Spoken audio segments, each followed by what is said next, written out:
Good morning, traders. It's Monday, July the 18th. Taking a look at the charts, we got the SP 500 daily chart. You can see here we've had a big run up and a pause. The market looks and feels as though it wants to have a pullback this week. I feel as though we could see a little bit of weakness or sideways action in stocks, while we see a little bit of a pop in gold, silver, and bonds. I think it'll just be a short-term kind of play where we just see a little bit of a pause, pullback in equities, a little bit of money flow into the safe havens, and then I think we could see the market continue to kind of have a bit of an upward bias and to top out by the end of the week or next week. But I think the markets are getting pretty mature, but there's still some upward unwinding to do to the long side as the market kind of big cycles start to top out. Now we do have a couple things that have moved on Friday pretty big. Let's just pull up the chart of coffee. Here is the futures chart of coffee, which we are long using the JO ETF. And more or less in pre-market trading, I posted that the market coffee was trading right up at our target at 23.37. It went all the way up to about 23.55 or 60 somewhere. And to pull some money off the table, the market opened and we just saw coffee after it reached our target there. Coffee just got clobbered over the next really right up until this morning. We're seeing it get sell down, test the lows. Now, we took our money off the table just in time to lock in some gains, moved our stop to break even. Coffee looks like it's trying to work itself out here, shake out the longs.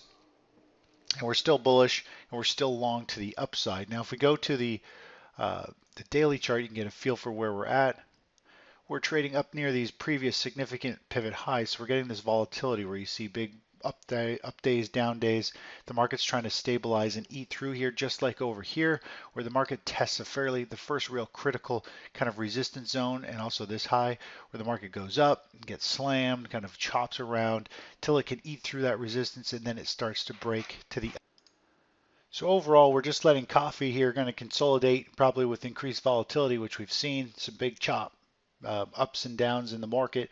But overall, again, on the weekly basis, it's on the verge of a massive breakout. If it can break above this level here, we could see this really extend up the futures, the commodity up to 200, potentially all the way up to 250 again, which will be a huge run in the JO ETF. So we continue to hold tight there, taking money off near the highs last Friday morning, and now we're just letting things consolidate in hopes that we get something very similar to this, where we start to see things rotate and then see an explosive move and a move to the upside.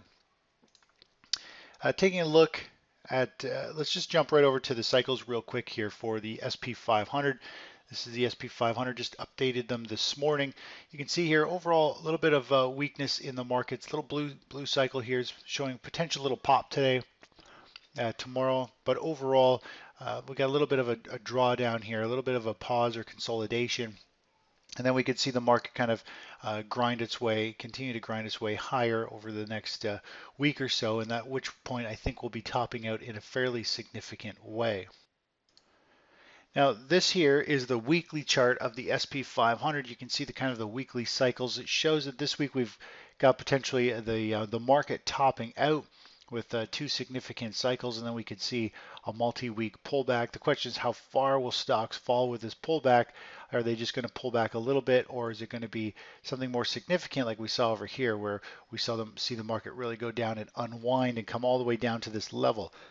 Meaning we've got this kind of critical level right across here, these lows here. Are we going to see the market kind of unwind and come all the way down with a huge massive sell-off, or are we just going to see it fade back down and test these lows around the 2000 mark or so? Either way, the longer term cycles are showing that we're starting to top out.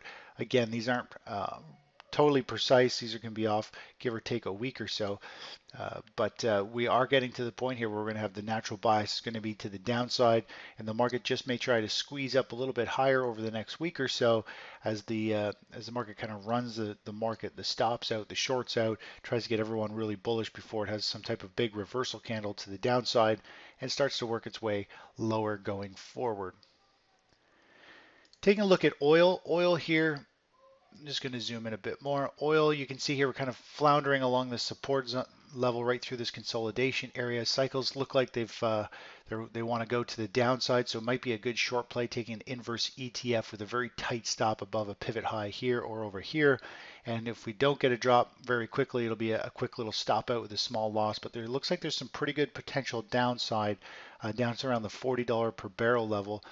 42 will be the first level, and then 40 will be the next, and it could end up going even further than that. But overall, this pattern here looks like it could unwind in a big way, where we start to see a couple big down bars and get down into the lower 40s. Looking at gold, we're looking here, we've got a little bit of downward action here with the longer term cycles, but short term cycles have just bottomed. Looks as though we're going to have a little bit of a little upside, so that bodes well with the stock market having a little bit of a pullback or pause this week. We see money flow back into the safe havens like gold and bonds going forward for a little bit of a pause, but overall we're expecting gold and bonds to trade sideways throughout this cycle. Not so much down a lot, but really just sideways. Very similar to what we saw over here, where the market puts in a cycle high and we have a cycle low way down here.